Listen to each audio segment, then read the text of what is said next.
से साबुन से एक घंटे क्योंकि समय ही नहीं मिला था, बहुत बिजी था ये 2 हफ्ते में। तो मैं सिर गया था, उसके दिन आइजल तरफ कल आया हूँ।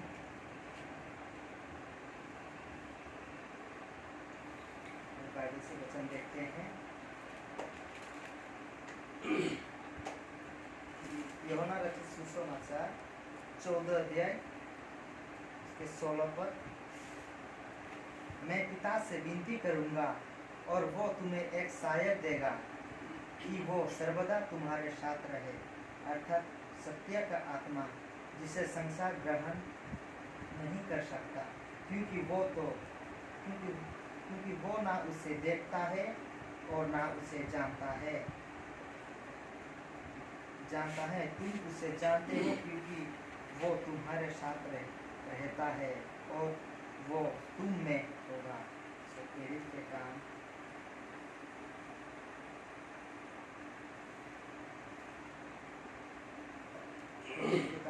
2 अध्याय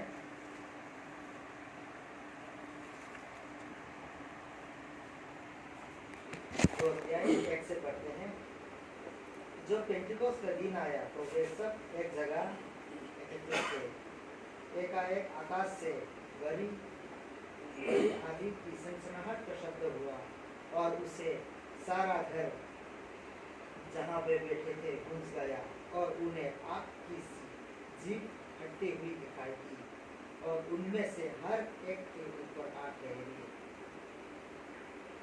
वे सब पवित्र आत्मा से भर गए और इस प्रकार आत्मा ने उन्हें बोलने की सामर्थ्य दी। वे अन्य अन्य भाषा बोलने लगे। परमेश्वर के वचन पर जाने पर परमेश्वर सबका आशीष करे। प्रार्थना करते हैं। धन्यवाद देते हैं पिता परमेश्वर को जो मुझे आपने हमें ये सुंदर समय दी, तो इसके लिए आपको बहुत बहुत धन्यवाद। पिता परमेश्वर आज के जो पवित्र आत्मा के दिन है, पूरे पेंटिकोस के जो दिन है पिता, इस पेंटिकोस के दिन में तो हम आपके इस पवित्र स्थान में एकत्रित हो पाए हैं, तो आप सभी को आशीष दीजिए। और जो कोई नहीं आया तो उसे हो सकता है अगर उनकी कोई दुख तकलीफ हो तो उनके दुख तकलीफ को आप दूर कीजिए, और वो ताकि उन्हें पवित्र स्थान में आने को आपकी महिमा को स्तुति कर सकने के लिए आशीष दीजिए। प्रभु जी आज के दिन तो प्रभु जी जो प्रभु जी आप स्वर्ग में जाने से पहले जो प्रभु जी आपने चेले से प्रभु जी जो आपने भविष्य की थी, उस भविष्य को प्रभु जी आपने प्रेरितों के काम इसके 2 अध्याय 1 पद से आपने पूरा किया। इसके लिए भी प्रभु जी आपको बहुत बहुत धन्यवाद है। सारा आदर और महिमा आपको देते हैं, मानते हैं और यीशु मसीह के नाम से। जो पेंटिकोस के दिन है, जो यीशु मसीह स्वर्ग में जाने के 50 दिन के बाद में जो ये हुआ था, पेंटिकोस पवित्र आत्मा जो उनके चेले के ऊपर उतरा था। तो यहाँ पे जो मैंने पहला पढ़ा था कि यूहन्ना 14:16 में यीशु मसीह ने अपने चेलों से कहा था, और उसे प्रेरितों के काम में परमेश्वर ने पूरा किया। जो एक तुम्हारे लिए एक सहायक भेजूंगा, पिता से मैं विनती करूंगा कि तुम्हारे लिए एक सहायक देगा, अर्थात पवित्र आत्मा। पवित्र आत्मा का दूसरा नाम है सहायक, जो हमारा मदद करता है। हम जो भी परमेश्वर से मांगते हैं पवित्र आत्मा में हमारे सहायक करते, इसका हमें वो पाता है, मिलता है। इसीलिए परमेश्वर के धन्यवाद हो। और इसी पवित्र आत्मा जब यीशु मसीह ने उनके चेलों से कहा था कि यरूशलेम को ना छोड़ो, तो उनके चेलों ने यीशु मसीह की आज्ञा को मान के यरूशलेम को ना छोड़कर वो एकजुट होकर एकत्रित होकर प्रार्थना करने लगा, आराधना करने लगा कि वो सहायक कब आएगा। इसके लिए वो हमेशा तैयार था। यीशु मसीह जब स्वर्ग में चला गया, उसी समय से वो लोग प्रार्थना और आराधना करने में लगा ताकि सहायक आके उनके मदद करे, क्योंकि वो लोग बहुत कमजोर थे। क्योंकि अपने आप कुछ नहीं कर सकते थे, इसलिए उनको एक सहायक की जरूरत था। इसलिए यीशु मसीह ने उनको एक सहायक देने के लिए प्रतिज्ञा की कि पिता से कहूँगा मैं एक सहायक वो तुम्हें दिया, अर्थात पवित्र आत्मा। जो पवित्र आत्मा जब उनके ऊपर आया, आने के बाद वो अन्य अन्य भाषा बोलने लगा। पवित्र आत्मा से भरपूर होकर अन्य अन्य भाषा में बोलने लगा, प्रचार करने लगा, यीशु मसीह का सुसमाचार सुनाने लगा। और कहीं कहीं लोग को ये समझ में आ रहा था कि अरे ये तो हमारा भाषा है, देखो हमारा भाषा से प्रचार कर रहा है, परमेश्वर के वचन को बोल रहा है, क्योंकि अन्य अन्य भाषा जो है पवित्र आत्मा का जो अन्य भाषा है वो बोलने लगा। इसीलिए अगर हम मसीह है तो हम परमेश्वर के पुत्र है तो हमें भी अन्य भाषा बोलना जरूरी है, क्योंकि अन्य भाषा जो हमारा पिता परमेश्वर का भाषा है, अन्य भाषा हमें भी बोलना बहुत ही जरूरी है। इसीलिए परमेश्वर यीशु मसीह क्या कहा कि जो हमारा शुरू करता है पढ़ा है, लो पवित्र आत्मा लो, यूहन्ना 20:22 में लिखा है कि लो पवित्र आत्मा लो। पर यीशु मसीह ने पवित्र आत्मा हमें दे दिया है, बस हमें उसे लेना है। अगर हम उसे नहीं लेंगे तो वो हमारा नहीं होगा। अगर कोई हमें अगर कुछ चीज अगर दे, अगर हम उससे अगर नहीं लेंगे तो वो हमारा नहीं होगा। उसी तरह अगर हम अगर लेंगे तो वो हमारा होगा। इसी तरह अगर यीशु मसीह ने हमें पवित्र आत्मा दे दिया है, पवित्र आत्मा दे दिया है, और पवित्र आत्मा हमें अपने जीवन में लाना है, अपने जीवन को परिवर्तन करना है, और जो परमेश्वर ने जो काम हमें सौंपा था उसे भी पूरा करना है। पवित्र आत्मा का काम यह है कि जो हम मनुष्य कर नहीं सकते हैं वो पवित्र आत्मा कर सकता है। जो हम डरते हैं करने में वो पवित्र आत्मा हमें सहायक करता है ताकि हम उसे अच्छी तरीका से कर सकें। जैसे कि यीशु मसीह जब संसार में था, वो बपतिस्मा लेने के बाद उसे पवित्र आत्मा मिला था कि आकाशवाणी हुई कि ये मेरा प्रिय पुत्र है जिसे भक्ति प्रसन्न है। पवित्र आत्मा उनके ऊपर आया था। उसी समय से वो 40 दिन और 40 रात की उपवास रह के परमेश्वर की आराधना की, प्रार्थना में लगे रहा। उसी तरह अगर पवित्र आत्मा हमारे जीवन में आए, उसी तरह अगर पवित्र आत्मा हमारे जीवन में आए और हमें कुछ करना नहीं चाहे, इसलिए वो सब कुछ वो करेगा। जैसा कि निर्गमन के पुस्तक में मूसा को परमेश्वर कहता है तू वहां पे जा, तो मूसा कहता है मैं वहां पे जाके क्या करूंगा, क्या बोलूंगा मैं वहां पे जाकर। परमेश्वर वहां कहता है तू सिर्फ वहां पे जा, जो कुछ बोलूंगा मैं बोलूंगा। परमेश्वर हमारा सहायक करेगा। हम ये सोचना नहीं चाहिए कि हम क्या बोलेंगे, हम क्या करेंगे, जो कुछ करेगा परमेश्वर करेगा। सिर्फ हमें पवित्र आत्मा को अपने जीवन में लाना है। पवित्र आत्मा को अपने जीवन में ला के उसे उसके द्वारा हम आगे बढ़ सकेंगे। जब यीशु मसीह वचन मसीह सुसमाचार में लिखा कि यीशु जगत की ज्योति है। जब यीशु मसीह संसार में था तो उसने ज्योति की कार्य की, मुर्दों को जिलाया, अंधों को दृष्टिदान की, लंगड़ों को चलने की शक्ति की। ये सब ज्योति की कार्य है। और अंतिम में अगर देखेंगे तो वो ज्योति खुद बुझ गया, और अंत में यीशु मसीह कहता है तुम जगत की ज्योति हो। अब जो कार्य मैं करता था अब तुम करो उस कार्य को। अब परमेश्वर ने हमें जगत की ज्योति कहा है। अगर हम जगत की ज्योति है तो हमें प्रकाश भी देना चाहिए। अगर हम जगत की ज्योति है तो अगर हम अंधकार में रहेंगे तो नहीं है वो, हमें प्रकाश देना चाहिए। इसलिए यीशु मसीह ने कहा कि तुम जगत की ज्योति हो। और अगर ये उत्पत्ति की पुस्तक में अगर देखेंगे तो परमेश्वर ने जो काम हमें सौंपा था हम उस काम में नहीं है, हम वो स्थान में नहीं है, हम दूसरे स्थान में चले गए। हम जगत की ज्योति तो है लेकिन हम दूसरे स्थान में चले गए। इसलिए उत्पत्ति की पुस्तक में परमेश्वर कहता है तू कहाँ है। 9 अध्याय की पद में कहता है आदम को तू कहाँ है। इस वचन को अपने जीवन में लाइए कि तू कहाँ है। जिस स्थान में परमेश्वर ने तुझे छोड़ के गया था तू उस स्थान में नहीं है, तू कहाँ है। इस वचन को अपने ऊपर लाइए कि तू कहाँ, मैं कहाँ हूँ। परमेश्वर ने जो काम मुझे सौंपा था, जिस स्थान में मुझे रखा था मैं वहां पे नहीं हूँ। आदम को जहाँ पे परमेश्वर ने रखा था, आदम परमेश्वर की आज्ञा को ना मानते हुए उस जगह से भटक गए थे। इसलिए परमेश्वर कहता है तू कहाँ है। इसी तरह अगर अपने जीवन में इस वचन को लाए कि मैं कहाँ हूँ उस समय, परमेश्वर ने जो काम और जो स्थान में मुझे छोड़ा था मैं उस स्थान में नहीं हूँ, मैं उस स्थान से भटक गई हूँ। और पहले राजा में अगर देखेंगे तो एलियो को परमेश्वर ढूंढते हुए जाते हुए गुफा के अंदर में मिलता है एलियो को और कहता है तू यहाँ पे क्या कर रहा है। इस वचन को भी आपने ऊपर लाइए कि तू यहाँ पे क्या कर रहा है, मैं यहाँ पे क्या कर रहा हूँ। परमेश्वर ने जो काम मुझे सौंपा था मैं वो काम नहीं कर रहा हूँ। परमेश्वर ने जिस जगह पे मुझे रखा था मैं वो जगह पे नहीं हूँ। मैं यहाँ पे क्या कर रहा हूँ? मुझे उस जगह में फिर से जाना है, मुझे उस जगह में जाना है। और ऐसे ही जा नहीं पाएंगे, इसके लिए पवित्र आत्मा की जरूरत। इसीलिए पर यीशु मसीह कहता है लो पवित्र आत्मा लो, लो पवित्र आत्मा लो। पवित्र आत्मा का अगर ज्योति बनो, ज्योति बनकर प्रकाश बनना है। सिर्फ ज्योति बनना ही नहीं, ज्योति बनकर प्रकाश बनना है। इसीलिए यशायाह उसके 60 में कहता है उठ प्रकाशमान हो, तेरा प्रकाश आ गया है। तू यहाँ पे क्या कर रहा है? तू कहाँ है? तू यहाँ पे क्या कर रहा है? अंतिम में यहाँ पर मिलता है कि उठ प्रकाशमान हो, तेरा प्रकाश आ गया है, तेरा प्रकाश आ गया है। जो हमें कार्य सौंपा था, जो हमें यीशु मसीह ने कहा तुम जगत की ज्योति हो, तुम जगत की ज्योति हो। इसलिए तुम्हारा अब काम ये है कि मैं जो जो काम कर रहा था तुम उससे भी अधिक बढ़कर काम करोगे, ज्योति के काम करोगे, उससे भी अधिक तुम कर सकोगे। अगर तुम्हारा विश्वास अगर सरसे के दाने के समान भी हो, अगर कहोगे कि इस पहाड़ जाकर समुद्रों में गिरे तो जाना पड़ेगा, लेकिन हम करते हैं, नहीं होता है, क्योंकि हमारे सरसे के समान भी हमारा विश्वास नहीं है, बहुत कम है।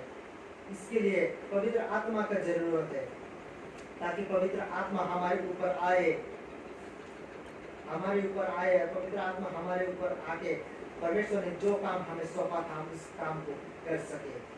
पवित्र आत्मा के बिना हम कुछ नहीं कर पाएंगे। पवित्र आत्मा अगर हमारे जीवन में नहीं हो तो हम कुछ नहीं कर पाए। पवित्र आत्मा तो हमारे आसपास में है, लेकिन वो हमारे अंदर आना चाहता है। अगर हम उसे स्वागत नहीं करेंगे तो वो हमारा अंदर नहीं आएगा, नहीं आ पाएगा। हमारे दिल के दरवाजे को खोलना है। यीशु कहता है मैं द्वार पर खटखटा रहा हूँ। अगर हम द्वार खोलेंगे तो वो भीतर आएगा और हमारे साथ रहेगा। उसी तरह अगर हम पवित्र आत्मा के लिए हमारा अगर जीवन के द्वार को अगर हम खोलेंगे तो पवित्र आत्मा हमारे जीवन में आएगा। हमारे जीवन में अगर हमारी इच्छा अनुसार उस समय चल नहीं पाएंगे, पवित्र आत्मा जिस तरह हमें चलाएगा हमें उसी तरह चलना पड़ेगा।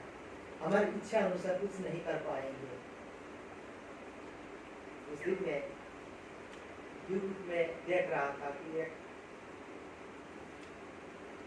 हिंदू पंडित कह रहा था कि मूसा के समय में मूसा ने 40 लाख इजराइल का जब समुद्र पार किया था, इसी वचन को लेकर कह रहा था कि वो समुद्र नहीं था, वो सिर्फ 6 इंच के पानी था। बोल रहा कि 6 इंच के पानी जो उसे परमेश्वर ने भाग करके वहां से इजराइलियों को पार किया था, ऐसा कह रहा था। क्योंकि आजकल जो है मसीह विरोधी बहुत बढ़ गया है संसार में, यूट्यूब में ऐसे देख पाते हैं।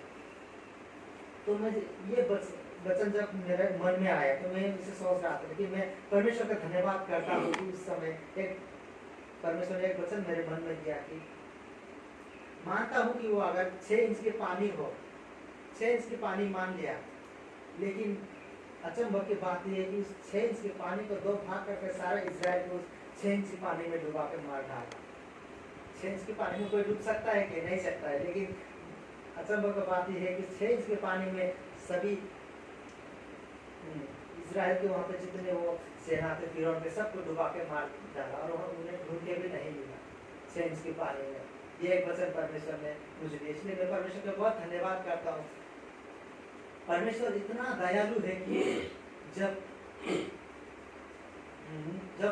इजराइल में मूसा ने जब समुद्र पार करने में लगा था, जब इजराइल 40 लाख इजराइल को समुद्र पार करने में लगा था, समय सारे इजराइल डर रहे थे क्योंकि पीछे जो है फिरौन के सेना आ रहा था, उन्हें मारने के लिए, उन्हें पकड़ने के लिए आ रहा था। और आगे तरफ से समुद्र है, बहुत ही बड़ा समुद्र है, वो जा नहीं पाए। अगर पीछे अगर जाएंगे तो मुड़ के आकर उन्हें फिर पकड़ लेगा उस फिरौन के सेना को। अगर आगे फिर समुद्र, वो क्या कर डर रहा था। तो परमेश्वर ने मूसा को एक वचन दिया कि कहा तू अपने लाठी को जो है समुद्रों के ऊपर उठा, फूंक में मारूंगा। जैसे ही मूसा ने अपने लाठी को परमेश्वर की आज्ञा के अनुसार समुद्र के ऊपर उठाया और परमेश्वर ने फूंक मारा, समुद्र के बीचों बीच एक रास्ता बन गया और उसी सूखे रास्ते में से अपने बच्चों को उस सूखे रास्ते में से पार किया। मेरा कहने का मतलब यही है कि अगर अपने जीवन में अगर पवित्र आत्मा को आने देंगे, पवित्र आत्मा को अगर आने देंगे तो हमें एक रास्ता निकाला आएगा। उस रास्ते में अगर हम चलेंगे तो निश्चय हम उस ये नए यरूशलेम में पहुंच पाएंगे जो स्वर्ग में है, हमारे लिए परमेश्वर ने बना के रखा है, वहाँ पे हम पहुंच पाएंगे। अगर पवित्र आत्मा को अपने जीवन में नहीं आने देंगे तो हम कदापि ये कर नहीं पाएंगे, कदापि हम ये कर नहीं पाएंगे कि हम उस नई यरूशलेम में हम घुस नहीं पाएंगे।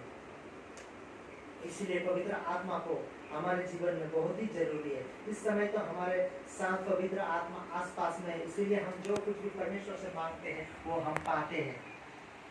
जो कुछ हम दूसरों के लिए मांगते हैं प्रार्थना में हम वो पाते हैं। एक समय ऐसा आएगा कि जब यीशु मसीह आएगा, बादलों पर चढ़कर जब यीशु मसीह आएगा, उस पर जाते समय पवित्र आत्मा को साथ लेके जाएगा, साथ लेके जाएगा। उसके बाद जो हम प्रार्थना में मांगेंगे वो हमें नहीं मिलेगा, क्योंकि हमारा सहायक जो है वो उसे यीशु मसीह ले जाएगा। इसीलिए हमारा सहायक करने वाला कोई नहीं होगा। इसीलिए हमारे जीवन को अभी से तैयार करना है, हमारे जीवन में पवित्र आत्मा को आने देना है।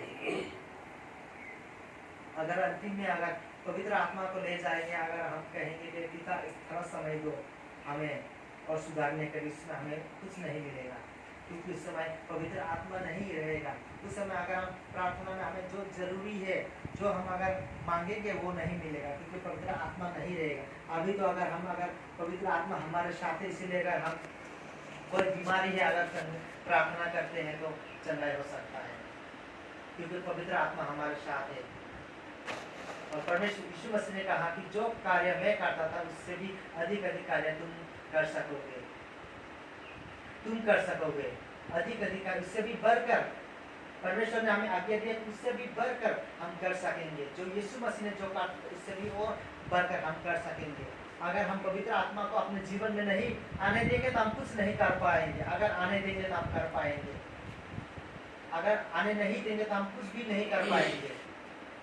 इसके लिए पवित्र आत्मा को हमारे जीवन में आना बहुत ही जरूरी। आज के दिन जो है यीशु मसीह के स्वर्ग में जाने से 50 दिन के बाद जो पवित्र आत्मा उनके चेलों के ऊपर उतरा, उसके बाद उनके चेलों ने जाकर अन्य भाषा से प्रचार करने लगा। और वचन में लिखा है कि उस समय जो प्रचार कर रहा था, प्रचार करते समय 3000 लोग ने यीशु मसीह को ग्रहण किया, यीशु मसीह के नाम से बपतिस्मा लिया था। 3000 लोगों ने यीशु मसीह के नाम से बपतिस्मा लिया था, क्योंकि अन्य भाषा से वो लोग प्रचार करने लगे। इसीलिए अगर हम परमेश्वर के पुत्र है तो हमें भी अन्य भाषा बोलना पड़ेगा, क्योंकि अन्य भाषा जो है हमारा पिता परमेश्वर का भाषा है। अन्य भाषा बोलना बहुत ही जरूरी है। अगर पवित्र आत्मा अगर हमारे जीवन में आए तो हम खुद ब खुद अन्य भाषा बोलने लगेंगे। क्या भाषा है वो हमें भी नहीं समझ में आएगा, लेकिन परमेश्वर उस भाषा को समझता है। अन्य भाषा अगर हम बोलेंगे, पवित्र आत्मा हमें बुलवाएगा अन्य भाषा जब तक पता चलेगा कि हमारे जीवन में, हाँ हमारे जीवन में पवित्र आत्मा आया है। इसके लिए हमें पवित्र आत्मा ऐसे ही नहीं आएगा, हमें पवित्र आत्मा मांगना चाहिए। मत्ती सुसमाचार 7 पद में कहता है, मांगो तो तुम्हें दिया जाएगा। अगर हम नहीं मांगेंगे तो हमें नहीं मिलेगा। तुम अगर बुरे होकर तुम अपने बच्चे को अच्छे वस्तुएं देना जानते हो तो वो स्वर्गीय पिता तो तुमसे इतना प्रेम करता है, वो क्यों नहीं देगा। इसलिए पवित्र आत्मा मांगो, वो तुम्हें देगा। उसने तो दे दिया है, बस हमें अपने जीवन में लाना है, अपने जीवन में हमें लाना है और लाके हमें प्रकाशमान बनना है। जो यशायाह 60 में लिखा है, प्रकाशमान हो। ये उसके 8-22 पद में लिखा है, परमेश्वर कहता है कौन जाएगा एक जगह सुसमाचार प्रचार करने के लिए, कौन जाएगा। उसके बाद हिजकिय्याह कहता है परमेश्वर मुझे भेज, मैं जाऊंगा। इसमें एक गीत भी सुंदर से एक गीत लिखा है, मुझे बस बहुत पसंद है। कौन जाएगा ओ मेरे लिए, कहता है हिजकिय्याह कहता है प्रभु तू मुझको भेज, मैं जाऊंगा। बहुत ही सुंदर गीत है। कौन जाएगा वो मेरे लिए वहाँ पे प्रचार करने के लिए, लेकिन उसमें से कोई आगे नहीं बढ़ा। उसमें से एक टूना में एक व्यक्ति बैठा था जिसके नाम हिजकिय्याह, वो कहता है प्रभु तू मुझको भेज, मैं जाऊंगा तेरे वचन को प्रचार करने के लिए, मुझको भेज। उसी तरह हमें भी बनना है। उसके जीवन में पवित्र वो नहीं कहा, बल्कि उसे पवित्र आत्मा उसके जीवन में आकर उसे कहलाया। इसी तरह अगर पवित्र आत्मा हमारे जीवन में आएगा तो हमें कुछ नहीं करना पड़ेगा, बल्कि पवित्र आत्मा सब कुछ करेगा। इसलिए आज के वचन इतना मैं समाप्त करता हूँ। जो भी कुछ कहा परमेश्वर सबको आशीष करे। अंतिम जो गीत है